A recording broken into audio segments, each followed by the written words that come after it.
नमस्कार, बहुत स्वागत है आपका। आप देख रहे हैं जी राजस्थान। मैं हूं आपके साथ चंद्रश्री राजपूत और चलिए सीधे आपको सांगवाड़ा लिए चलते हैं, जहां प्रधानमंत्री नरेंद्र मोदी पहुंचे हैं और सभा को संबोधित कर रहे हैं। ये देखिए मिशन वसुंधरा पर प्रधानमंत्री नरेंद्र मोदी, और ये लाइव तस्वीरें आप देख रहे हैं सिर्फ और सिर्फ जी राजस्थान पर। ऐसे वीर पैदा किए हैं जिन वीरों ने महाराणा प्रताप की कीर्ति बढ़ाने में अपना खून पसीने का योगदान दिया था।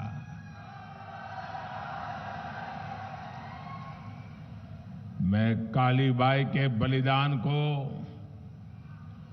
मानगढ़ धाम में बलिदान देने वाले गोविंद गुरु के अनुयायियों को भी आज श्रद्धापूर्वक नमन करता हूं।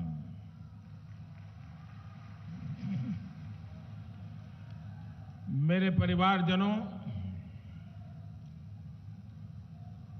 मैं डूंगरपुर बांसवाड़ा इलाके में कई बार आया हूं। शायद मेरे पास हिसाब भी नहीं होगा, इतनी बार आया हूं। आप लोगों के साथ मेरा नाता भी उतना तगड़ा रहा है। लेकिन आज जो मैं यहां ये जनसागर देख रहा हूं और वहां पीछे तक लोग खड़े हैं,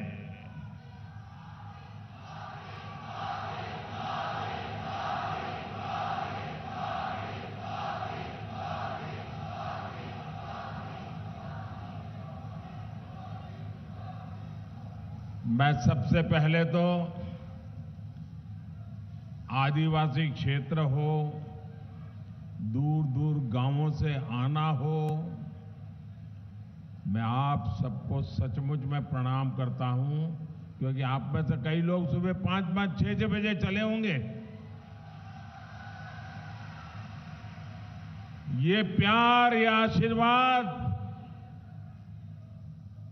शायद ही किसी को ऐसा सौभाग्य मिलता होगा जो आशीर्वाद आप मुझे दे रहे हैं।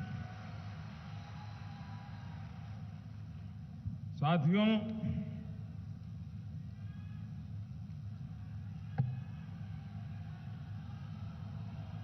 डूंगरपुर और बांसवाड़ा यानी वागड़ की इस पावन धरा पर मुझे अनेक बार आने का अवसर तो मिला है। कई बार ये पता लगाना भी मुश्किल हो जाता है कि हम राजस्थान में हैं कि गुजरात में हैं।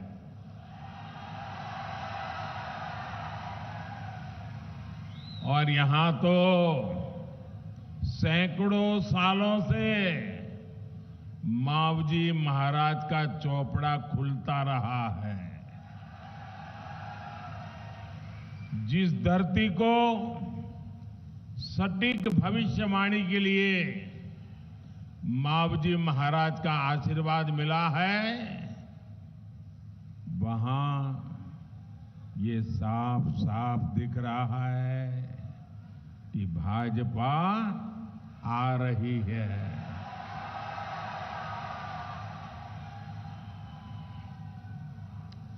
और ये भूमि मावजी महाराज की तपस्या की भूमि है। यहां से निकली हुई हर भविष्यवाणी 100% सही निकलती है। ऐसा ही है ना? ऐसा ही है ना? तो मैं मावजी महाराज को प्रणाम करते हुए, उनके आशीर्वाद लेते हुए आज एक भविष्यवाणी करने की हिम्मत कर रहा हूं। करो। मेरी ये भविष्यवाणी है, ये मेरी नहीं है। इस पवित्र धरती की ताकत है कि मेरे मन में ये विचार आया है और इसलिए बोलने की हिम्मत कर रहा हूं और मावजी महाराज की क्षमा मांग करके बोलने की हिम्मत कर रहा हूं। पूरे राजस्थान के लोग लिख करके रखे, इस बार तो नहीं, अब राजस्थान में कभी भी अशोक गहलोत की सरकार नहीं बनेगी।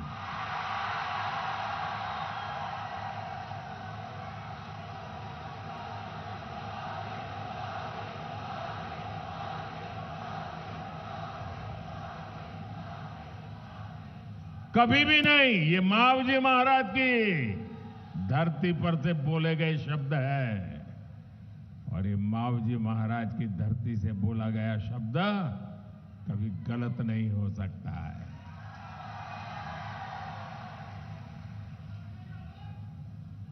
कांग्रेस के लोग जहां भी वोट मांगने जा रहे हैं वहां उनको एक ही जवाब मिल रहा है। एक ही जवाब मिल रहा है।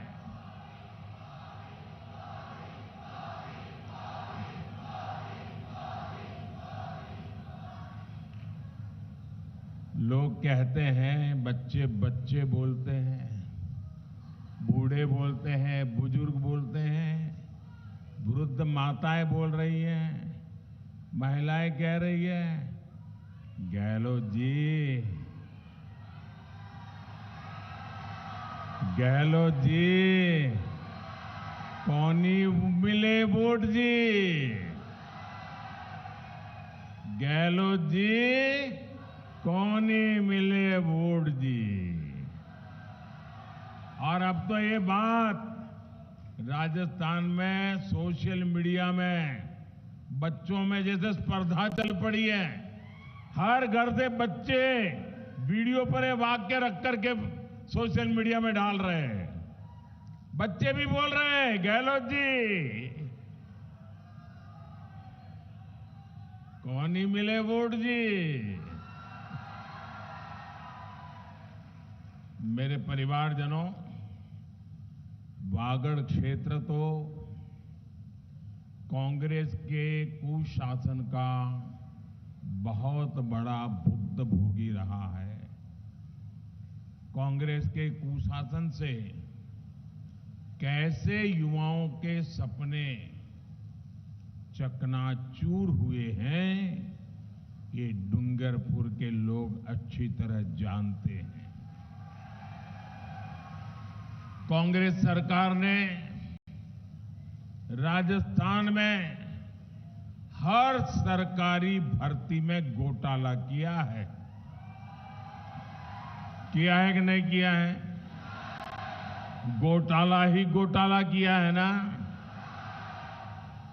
कांग्रेस के नेताओं और उनके करीबियों के बीच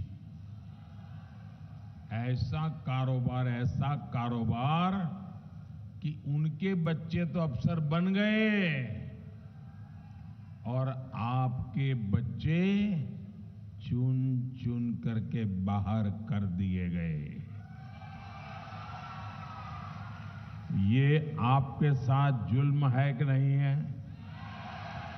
आपके बच्चों के साथ अन्याय नहीं है कि नहीं है? आपके बच्चों के भविष्य के साथ खिलवाड़ है कि नहीं है? ऐसे लोगों को राजस्थान की धरती पर से चुन चुन करके साफ करना चाहिए कि नहीं करना चाहिए? जिन्होंने चुन चुन कर आपके बच्चों के भविष्य को तबाह किया है, उनको भी चुन चुन करके साफ करना चाहिए कि नहीं करना चाहिए? करोगे? जरा पीछे से हाथ ऊपर करके जवाब दीजिए, करोगे? शाबाश। कांग्रेस के पाले हुए पेपर लीक माफिया ने राजस्थान के युवाओं का भविष्य बर्बाद कर दिया है। आज जो कांग्रेस नेताओं के यहां छापे में निकल रहा है,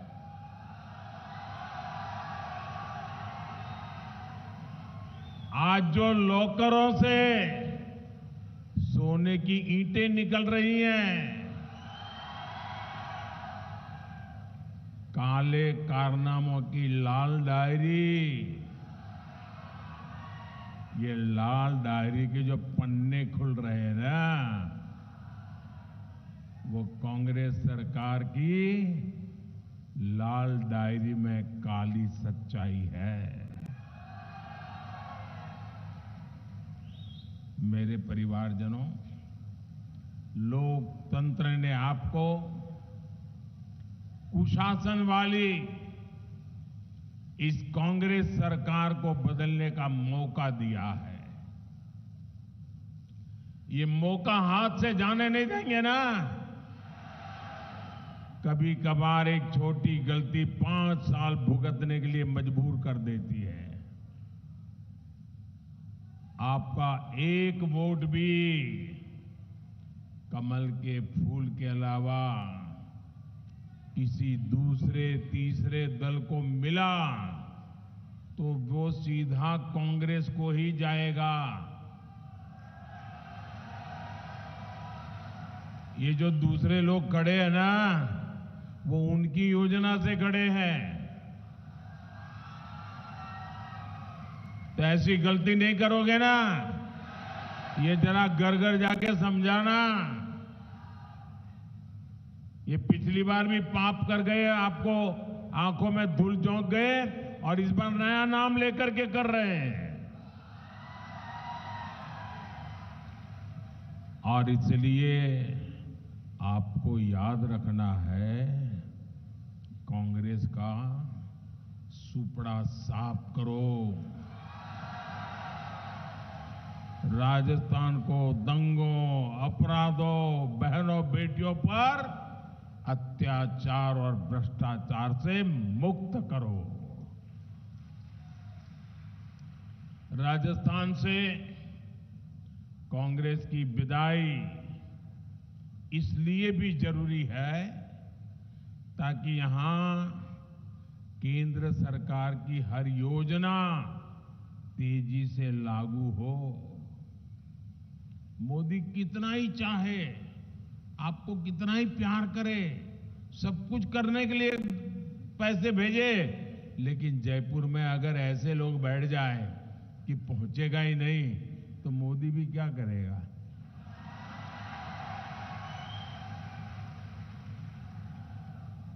तो मोदी को भी तो काम करने का मौका मिलना चाहिए ना। आपके सपने मेरे संकल्प है, तो मोदी को भी तो काम करने का मौका मिलना चाहिए ना। आपके सपने मेरे संकल्प है, मैं उसे पूरा करना चाहता हूं। और इसलिए सारी रुकावटें दूर करिए। 21वीं सदी के राजस्थान को विकास के लिए निवेश और नौकरी बहुत जरूरी है, और ये सिर्फ बीजेपी ही कर सकती है। आप लोग तो गुजरात के हर गली मोहल्ले को जानते हो। आप में से कोई ऐसा नहीं होगा जो गुजरात में गया ना हो या उसके रिश्तेदार गुजरात में रहते ना हो। इतनी प्रगति वहां दिख रही है, राजस्थान में क्यों नहीं दिख रही है भाई? वहां की जनता ने कमल पर भरोसा किया, भाजपा पर भरोसा किया, तेज गति से आगे बढ़ते चले गए, और यहां उनके घर भरते गए, उनके बंगले बनते गए। आपके बच्चों के लिए कुछ नहीं हुआ। कांग्रेस चाहे वादों की पूरी लाल डायरी उसी को लेकर के क्यों न घूमती फिरे, मोदी की गारंटी इनके हर झूठे वायदों पर भारी है। गरीब कल्याण, जन कल्याण को लेकर कांग्रेस से उम्मीद खत्म होती है, वहां से मोदी की गारंटी शुरू होती है। साथियों, कांग्रेस ने दशकों के अपने शासनकाल में जो सोचा तक नहीं, वो बीते 10 साल में आपके सेवक ने देशवासियों के चरणों में समर्पित कर दिया है। किसी ने भी नहीं कल्पना की थी कि कभी भारत के 80 करोड़ लोगों को मुफ्त राशन मिलेगा। क्या कभी सोचा था? 80 करोड़ लोगों को 3 साल से मुफ्त राशन। ये कांग्रेस सरकार थी जिसके राज में अनाज सड़ जाता था, लेकिन इन्होंने गरीबों को अनाज देने से मना कर दिया था। गरीब की मां के कोख से पैदा हुआ है बेटा,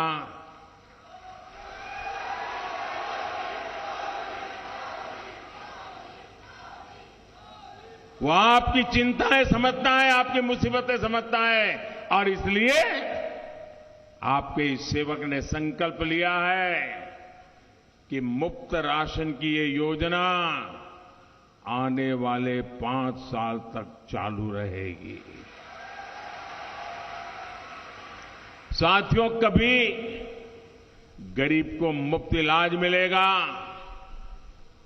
दवाएं 80% सस्ती होगी, ये भी किसी ने नहीं सोचा था।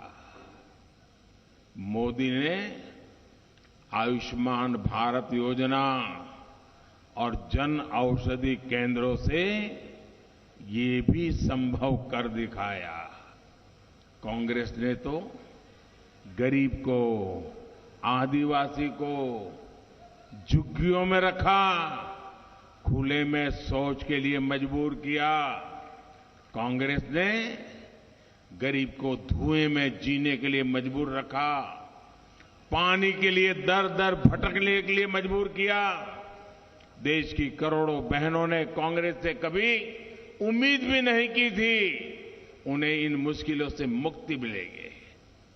और इसलिए मैं कहता हूं, जहां से कांग्रेस से उम्मीद बंद होती है, जहां से कांग्रेस से उम्मीद बंद होती है, वहां से मोदी की गारंटी शुरू होती है। आज इन सारी मुश्किलों से देश की, राजस्थान की मेरी बहनों को मुक्ति मिलने लगी है।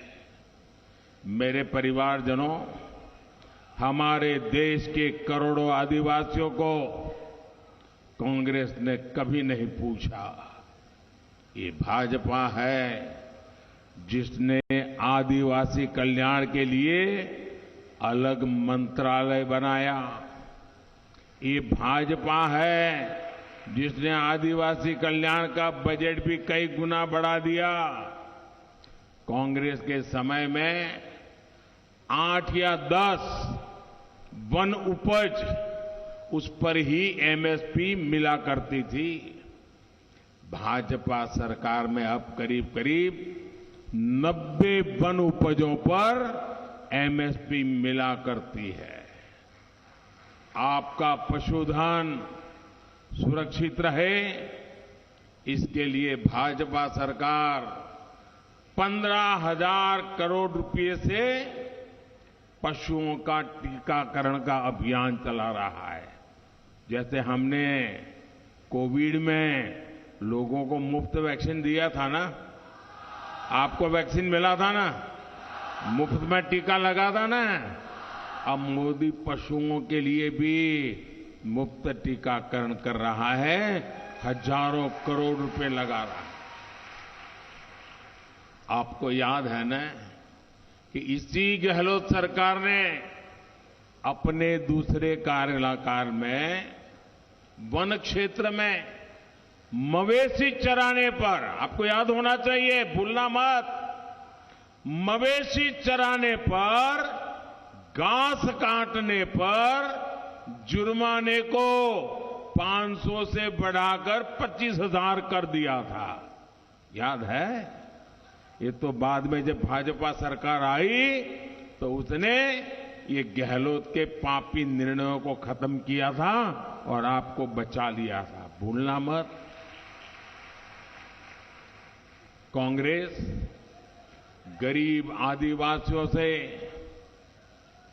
पुराने जमाने के अंग्रेज जैसे दिमाग रखते थे ना, वैसे ही जो हम अंग्रेज जैसे हिंदुस्तान के लोगों को गुलाम मानते थे ना, आजादी के बाद भी कांग्रेस आदिवासियों के साथ वैसा ही व्यवहार करती है। सहज, सच्चे और वफादार मेरे आदिवासी भाई बहनों के स्वाभिमान को कांग्रेस ने हमेशा चोट पहुंचाई है। हमें आदिवासी भाई बहनों के उनके सम्मान, उनकी शिक्षा और स्वास्थ्य की चिंता है। इसलिए डूंगरपुर में केंद्रीय सहायता से मेडिकल कॉलेज खोला गया है।